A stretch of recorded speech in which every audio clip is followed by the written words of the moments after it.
ગુજરાતના છોટાઉદેપુર જિલ્લાના બોડેલી તાલુકાના રાજવાસણા ગામ માટે ઐતિહાસિક નિર્ણય લેવામાં આવ્યો છે।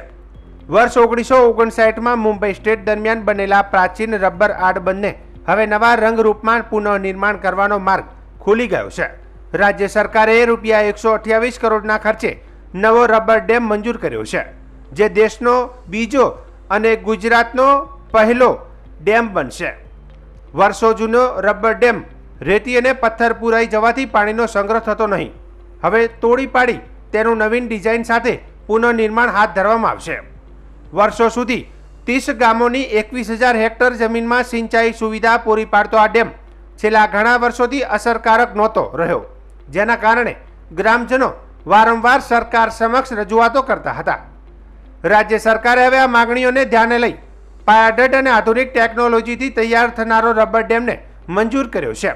ડેમ પૂરો થયા બાદ જ માત્ર કૃષિ નહીં પરંતુ સ્થાનિક પ્રવાસન માટે પણ આ સ્થળ મહત્વપૂર્ણ કેન્દ્ર બની રહેશે। સરકારના પ્રયાસોથી અહીં પ્રવાસન ધામ તરીકેના વિકસિતો દિશા પણ પગલાં લેવામાં આવશે। આ વિકાસ ખેડૂત સમુદાય માટે આશાની કિરણ છે, પણ રાજ્યના પાણી સંચાલન તથા ગ્રામીણ વિકાસના ક્ષેત્રે એક મહત્વપૂર્ણ પગથિયું સાબિત થશે।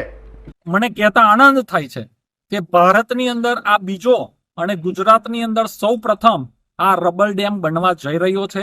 રબર ડેમની વિશેષતા એવું કહેવામાં આવે છે કે ચોમાસાની અંદર જ્યારે ચોમાસું પૂર્ણ થાય ત્યારે આ રબર ડેમની અંદર પાણી અને હવા ભરીને મોટો ફુગ્ગો ફૂલાવવામાં આવશે, જેના કારણે ખૂબ મોટા પ્રમાણની અંદર અહીંયા પાણીનો સંગ્રહ થશે અને ઉનાળાના સમયની અંદર આ રબર ફુગ્ગાની અંદરથી હવા અને પાણી કાઢી નાખવામાં આવશે।